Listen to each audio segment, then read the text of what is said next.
Por si no lo sabías, este es el video número 6 de mi experiencia descubriendo Berserk por primera vez, así que no te recomiendo empezar por acá. Empezamos un nuevo arco de Berserk, y de volada puedo empezar a ver que ha pasado un buen tiempo desde que Miura terminó el último arco y empezó este. El estilo artístico ha evolucionado bastante, y no sé cómo este señor lo logra, pero cada vez se ve mejor. Muchos de ustedes me han estado pidiendo videos un poco más largos, así que estaré intentando realizar un análisis más extenso. Sin embargo, no voy a poder subir estos videos de una manera más consistente, así que ténganme paciencia. Guts vuelve a la casa de Godo con Casca, solo para encontrarse a Erika frente a la tumba de este. Es un momento muy triste, pero es interrumpido por Erika al mencionar que Rickert está atendiendo visitas. Dice que hay un chico con pelo blanco, largo, salido de un cuento de hadas esperando a Guts.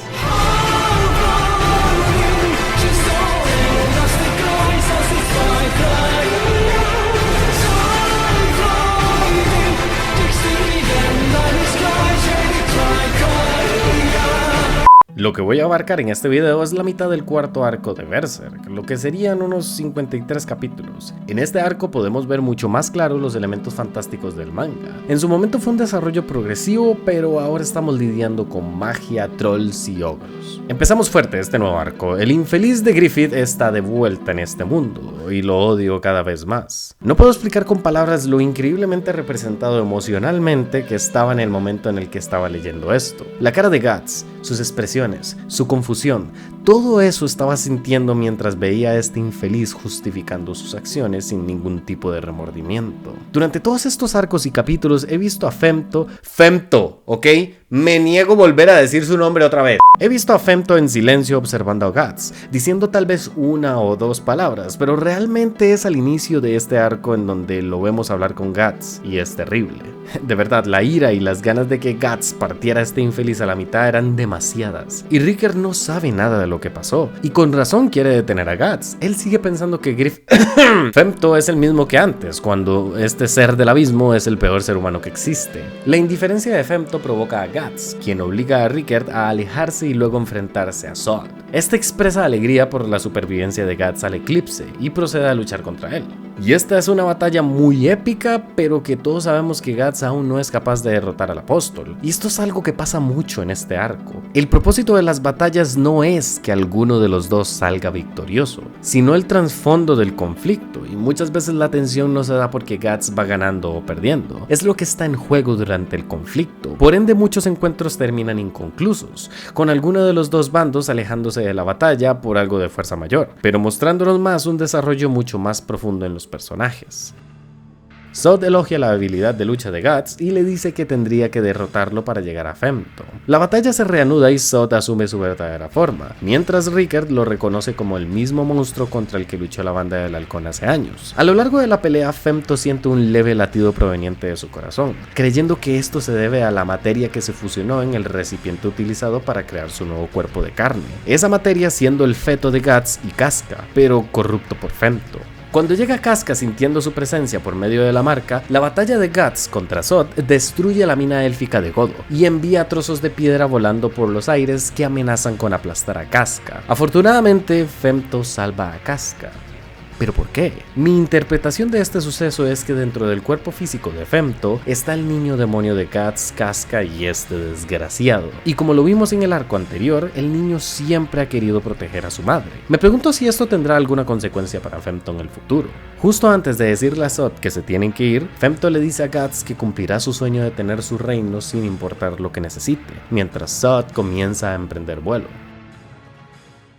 El manga intenta mucho convencerme de que Guts es el malo y Femto es el bueno. La escena de él con las almas de los muertos dándole paz a los ciudadanos se ve como un salvador, con estas almas volándole de manera juguetona alrededor de él. E inmediatamente cortamos a Guts intentando sobrevivir con los espíritus que lo acosan cada noche. Es un contraste increíblemente evidente y me siento demasiado mal por Guts.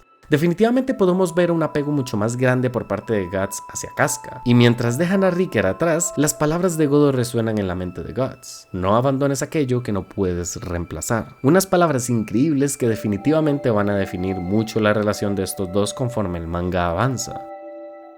¿Recuerdan en el arco anterior que mencionaba que los Kushan no tenían como mucha importancia? Bueno, ahora la tienen.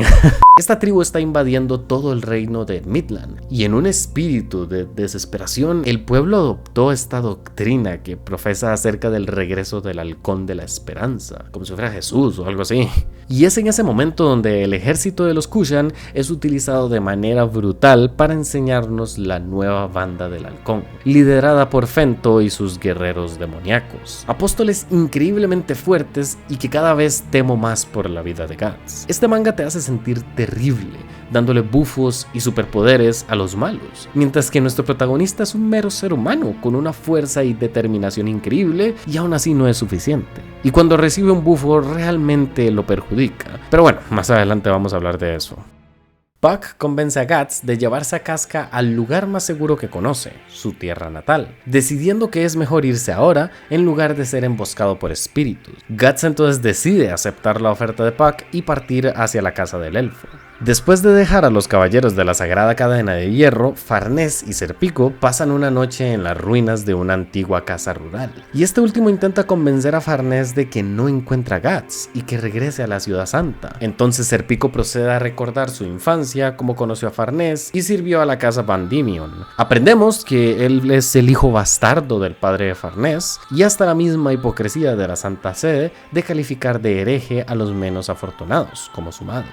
En este momento podemos ver la lealtad de Serpico hacia Farnés y el cambio de carácter que vive Farnés en estos momentos de tanta confusión. El desarrollo de ella en este arco me gustó muchísimo y pronto vamos a ver cómo se va desarrollando.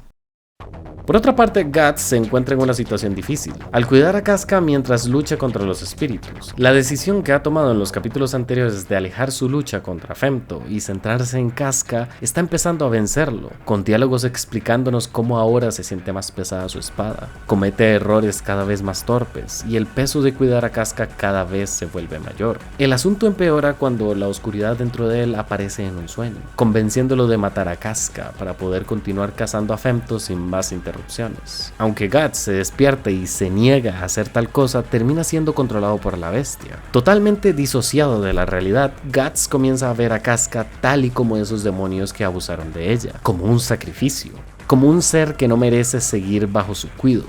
Y con imágenes muy gráficas podemos ver ese deseo horrible que consumió a Guts, hasta al borde de lastimar a Casca. Guts logra detenerse, pero el daño ya está hecho, porque Casca perdió su confianza en él, y este momento me destruyó emocionalmente. Ella, con toda la razón del mundo, huye de Guts después de recibir tal abuso, y ahí me quedé viendo la página unos pocos segundos, con el corazón destrozado, porque sé que no fue la intención de Guts, y eso es algo que él nunca hubiera hecho, pero sucedió. Y vemos a Guts sacrificándolo todo por proteger a Casca, y cada vez ella quiere estar más lejos de él. Esto obliga a Guts a ponerle una correa para evitar que se aleje, y el espadachín tiene que soportar el dolor de que ella esté resentida con él, mientras intenta llevarla a un lugar más seguro. Luego Puck se encuentra con Isidro, que acaba de robarle comida a Serpico y a Farnés, y aquí es donde podemos empezar a ver un ensamblaje de algo que puede llegar a ser como la banda del halcón para Guts, un grupo de personajes que veremos crecer cada vez más cerca del espadachín, y me encanta cómo el manga te va contando la historia de cada uno para entender que estos personajes no son lo que creíamos que eran. Aunque curiosamente el pasado de Isidro no ha sido revelado del todo, hay momentos en donde podemos verlo de una manera un poco más íntima, pero de momento no sabemos mucho sobre lo que lo motiva o cuál es su meta, más allá de ser pupilo de Guts. El crecimiento de Lady Farnés en este arco es increíble, dejando atrás su pasado por completo y entendiendo la privilegiada vida que ha tenido. Decide seguir a Guts como un rayo de esperanza a encontrar un propósito real para su vida, hasta el punto de mostrarle a Guts con actos lo seria que ella se siente de su decisión. Desde luego Guts no puede estar menos interesado en ayudarla, pero de momento ella se encargará de Casca.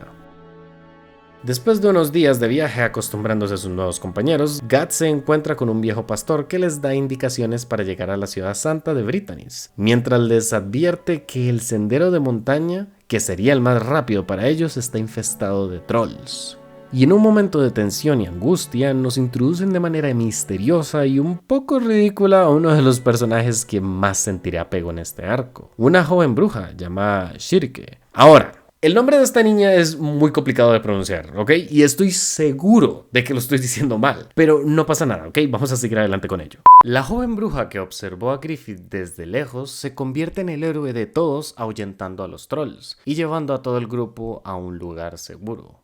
Flora y la joven aprendiz. La relación entre estos dos personajes definitivamente creció bastante en mí mientras estaba leyendo cada capítulo. Toda la secuencia de nuestro elenco de personajes descansando en la casa de Flora funcionó como una especie de pausa a la locura que hay allá afuera. Por primera vez en mucho tiempo podemos ver a Guts relajarse y descansar. Con un sello en su marca, Flora es capaz de evitar el efecto de la marca por mucho tiempo. Este momento me puso a analizar lo que hemos recorrido en esta historia y lo mucho que han cambiado las relaciones entre los personajes que acompañan ahora a Guts. Pero también es aquí donde el manga empieza a introducirnos fantasía como nunca lo había experimentado. Shirke revela que hay tres realidades: el plano mortal, en el que nos encontramos, el reino astral, de donde provienen seres fantásticos como trolls y elfos, y el mundo de las ideas, del que deriva toda existencia. Shirke explica que todos los humanos alguna vez supieron conscientemente de que existían seres originarios del reino astral, hasta que la doctrina de la Santa Sede alteró las creencias de las personas. Flora también explica que el intersticio es una superposición entre los reinos mortal y astral, donde residen los espíritus de los muertos hasta que aceptan su muerte, y gradualmente se desvanecen en el mundo de las ideas. Definitivamente ahora la historia acaba de adquirir una capa más de complejidad y estoy emocionado por ello. La manera en la que Shirke ve a Guts es como un ser humano imprudente e iluso, porque toda esta explicación sobre el plano astral solamente nos pone en contexto a lo que Guts se ha estado enfrentando. Y ella solo puede pensar que Guts está loco por enfrentarse a los seres astrales. Él es un mero humano y es imposible para un humano retar a las criaturas del plano astral, pero aún así lo hace. Y muchas veces es exitoso. Esto desata una curiosidad en Shirke por Guts, y más adelante veremos el rol importante que tendrá ella en la vida de él. De momento, nuestros personajes tienen un objetivo claro, y es deshacerse de las cantidades masivas de trolls que han estado aterrorizando un pequeño pueblo. Acá quiero hacer una pequeña observación, porque esta manera de contar historias es como Berserk brilla muchísimo, porque en el manga pasa mucho que te enganchas con una porción de la historia por su acción, desarrollo o misterio, pero conforme se va acercando el clímax de la historia sucede algo que cambia las reglas del juego, y te das cuenta cuál es la verdadera historia que estás descubriendo. Flora le pide a Shirke que acompañe a Guts en su próximo viaje, ya que puede generar experiencias que serán de gran valor para la joven bruja. Al día siguiente, Shirke prepara al grupo para la batalla contra los trolls, con encantamientos y objetos diseñados para el combate contra seres astrales. Esta secuencia me encantó porque me dio demasiadas vibras a Dungeons & Dragons o cualquier otro juego de rol, porque ahora estos personajes son capaces de utilizar magia y a partir de ahora no es como en la Era Dorada, que lo que veíamos era una lucha entre soldados, ahora es una lucha contra lo astral, una vez más inyectando cada vez más la historia con fantasía. Mientras Shirke dibuja una runa sobre la marca de Guts para sellarla durante unos días, Guts rechaza el hacha de los gnomos que ella le presenta en lugar de su espada. Y aquí pasa algo muy interesante, porque al parecer la espada de Guts no fue creada con magia o con ese propósito en mente, pero Guts ha sido capaz de enfrentarse a tantísimos seres astrales que ha imbuido su espada en un tipo de magia creada a partir de violencia y malicia de estos seres. Me pregunto si esto tendrá alguna repercusión en el futuro. La batalla en el poblado de Enoch. Esta secuencia me encantó, porque todo comienza muy tranquilo y con un desarrollo de varios personajes. Por medio de conversaciones nos podemos dar cuenta un poco más de las motivaciones de Isidro, pero también de lo inferior que se siente al resto del grupo. Y francamente se cuestiona si es capaz de seguirle el ritmo a Guts o a cualquiera, sintiéndose como un cobarde, porque cada vez que el caos irrumpe solamente huye.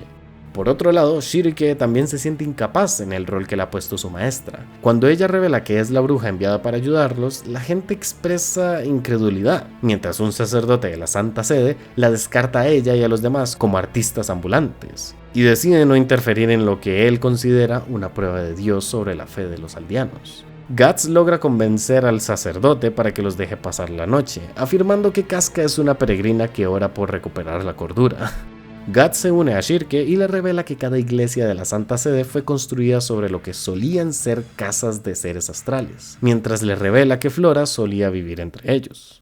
Pero cuando la batalla estalla es cuando podemos ver muchísimos momentos de tensión al ver a estos personajes adaptarse a su nuevo equipo mágico. Por ejemplo, me encanta cómo Serpico es capaz de utilizar la espada imbuida con seres mágicos del aire, pero también hay una énfasis en Farnés. Por primera vez ella se siente capaz de defender a alguien menos capaz que ella, y esa es Casca.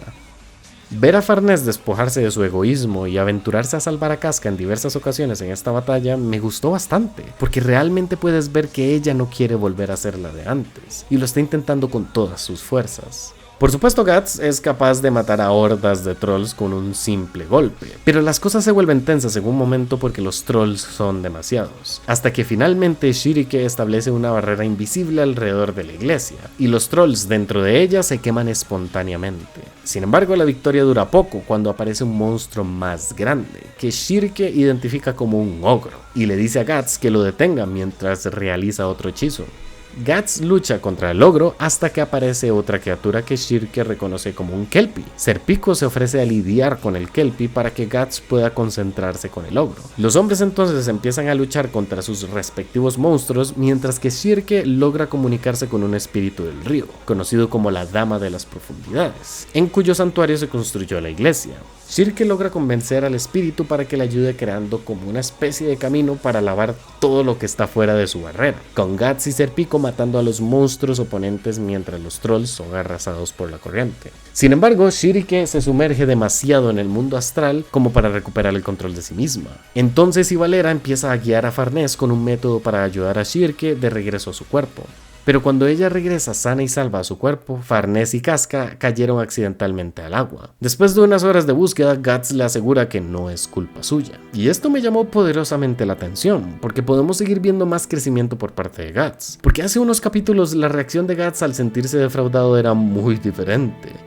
Ahora se siente más comprensivo, mientras se abre a una nueva banda de compañeros, pero aún no podemos cantar victoria, porque el verdadero motivo por el que Guts se encuentra en este pequeño pueblo pronto será revelado. Shirike descubre que los trolls han capturado a Farnés y Casca. Como Serpico resultó herido, se queda atrás, mientras Guts y los demás se embarcan en una misión de rescate para salvar a las chicas. Guts y su grupo empiezan a deambular por el bosque, en las afueras del pueblo, mientras Shirike rastrea a las chicas a través de sus pensamientos. Una magia que no explica antes, pero siento que hasta ahora es relevante. Es básicamente un walkie-talkie, pero de pensamientos de Shirike hacia los demás.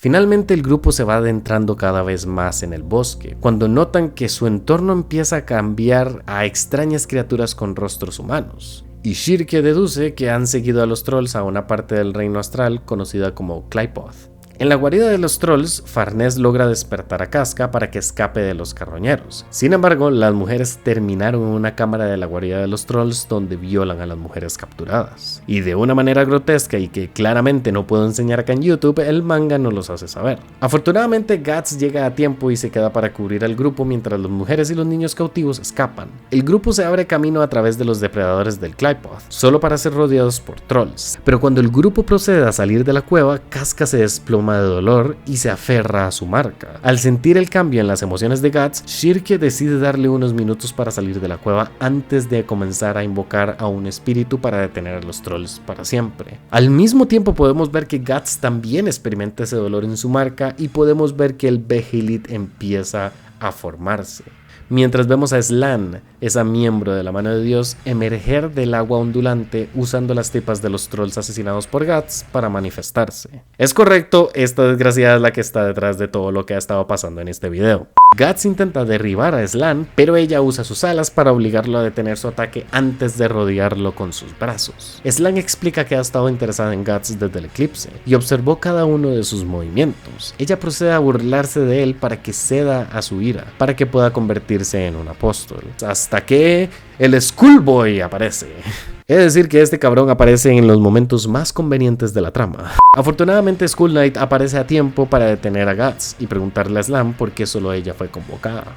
Esta secuencia entera me voló la cabeza, porque la intervención de Schoolboy es mínima, en el aspecto físico al menos, porque fue Guts quien consigue rechazar la oferta de Slann y consigue lastimarla con su cañón, solo que eso no tuvo mucho efecto, y al parecer a ella le gusta ese rollo. Slan revela que la restauración corporal de Femto provocó una mayor superposición de los planos de existencia que la separaban de la mano de Dios, y ella vino a la cueva por su propia voluntad para ver a Guts. Skull Knight le dice a Guts que use su espada tal y como existe ahora dentro del intersticio para matar apóstoles. Guts presta atención a las palabras de Skullboy y apuñala a Slan, quien grita de éxtasis antes de darle a Guts un beso de despedida, mientras su cuerpo vuelve a ser intestinos de troll. Y no, Guts no consiguió matar a Slan. Esta es la manera en la que el manga te muestra una vez más la tarea imposible de Guts, porque al parecer nada daña a estos infelices. Como creía Skull Knight, la influencia de Slan dentro de la cueva ha provocado que los trolls y los ogros que ella convocó comiencen a mutar, mientras crecen cada vez más de su especie a un ritmo rápido. Y es en ese momento donde Skull Knight recurre a su as bajo la manga, algo que no había expuesto en otros videos, pero que realmente sí le había estado prestando atención. Y es que Skull Knight ha estado comiéndose Behelits por alguna razón, y realmente no tenía ni la más mínima idea de lo que planeaba hacer con eso. Pero al parecer es capaz de hacer una espada que abre un portal que conduce al abismo para exiliar a las criaturas caídas. Básicamente es como un tipo de espada interdimensional. Al mismo tiempo podemos ver a Shirke encargarse de todos los monstruos de la cueva, invocando al espíritu del bosque. Pero cuando está invocando al espíritu del bosque necesita protección, y ahí es donde vemos una parte muy importante en el crecimiento del personaje de Isidro, porque esta vez es capaz de no huir de los problemas, sino de afrontarlos. Luego el grupo escolta a las mujeres y a los niños fuera del Claypod, y de regreso a la aldea, con Serpico saludando a Farnés, mientras los hombres del pueblo saludan a las mujeres y a los niños.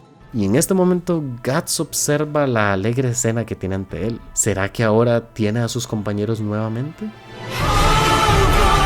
¡No! Todavía no hemos terminado.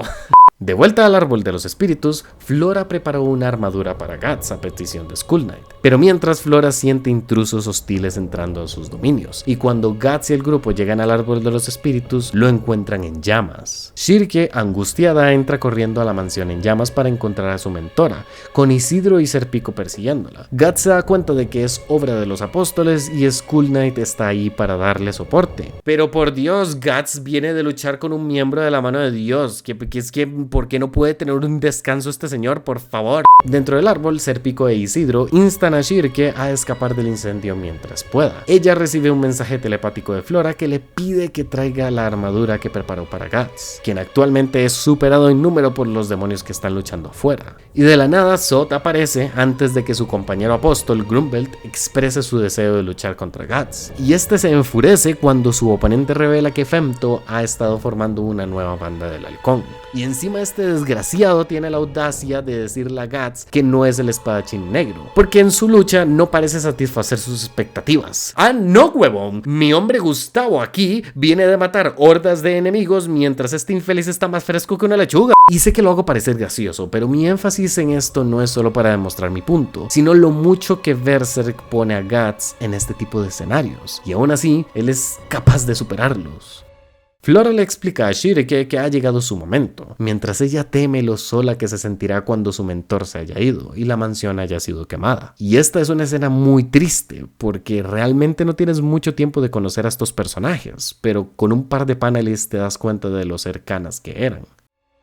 Mientras tanto, Zod mantiene a raya a Skullboy para que sus subordinados puedan entrar a la mansión y completar su tarea. Cuando Grumbelt está a punto de matar a Guts, Shirke le dice telepáticamente que vaya hacia ella. Y en ese momento un apóstol se da cuenta de la entrada lateral que usa Guts e intenta derribarla mientras Shirke, Serpico e Isidro visten a Guts con su nueva armadura. Y oh por Dios, it's happening, boys. Una vez que tiene la armadura puesta, Guts ya no siente ningún tipo de dolor. La armadura Berserker es un objeto mágico increíblemente fuerte, pero también peligroso, porque evita que el usuario sienta dolor, pero no significa que no tenga heridas. La armadura puede realinear y reforzar huesos rotos, y lo podemos ver en acción en varios paneles de la batalla, pero el riesgo más grande que puede incurrir el usuario es que sin saberlo puede morir desangrado. Esta armadura para Guts no puede representar más su lucha interna. El dolor es lo que muchas veces lo mantiene a raya, pero ahora el dolor no está. Lo único que queda es actuar,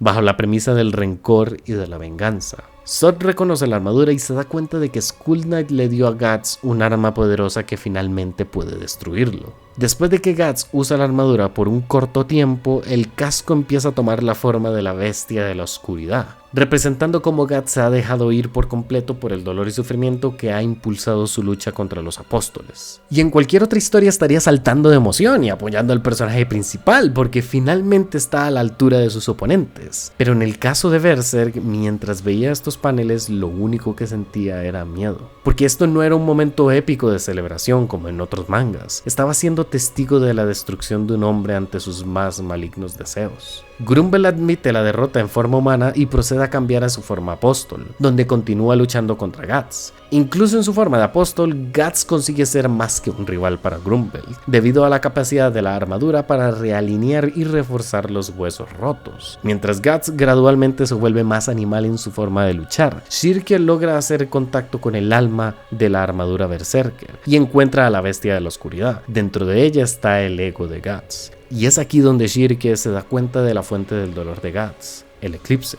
Y aunque Guts estaba demasiado consumido en su angustia como para notarla, ella le suplica que recupere la cordura. Shirke logra comunicarse con él con imágenes de sus compañeros actuales y luego de Casca para permitir que Guts se recupere por completo. Es en este momento donde Farnese, confundida, le pregunta a Guts si se encuentra bien, a lo que él responde quitándose el casco y con una leve sonrisa. Recuerdo quedarme viendo este panel por varios minutos, porque este es el rostro de un hombre que ha pasado por demasiado, pero aún es capaz de darlo todo por sus compañeros. Y por el uso excesivo de la armadura también le podemos ver un pequeño mechón blanco sobre su ojo. Es en este momento donde Guts y su grupo empiezan a escapar, pero Grumble los sigue mientras intenta eliminarlos. Pero Flora, convertida en un espíritu del bosque, aparece como una versión juvenil gigante de ella, salvando al grupo de Guts y les dicen que abandonen el bosque ahora en llamas. Vemos la despedida forzosa de la joven bruja y con el corazón roto nuestros héroes se embarcan a un nuevo destino.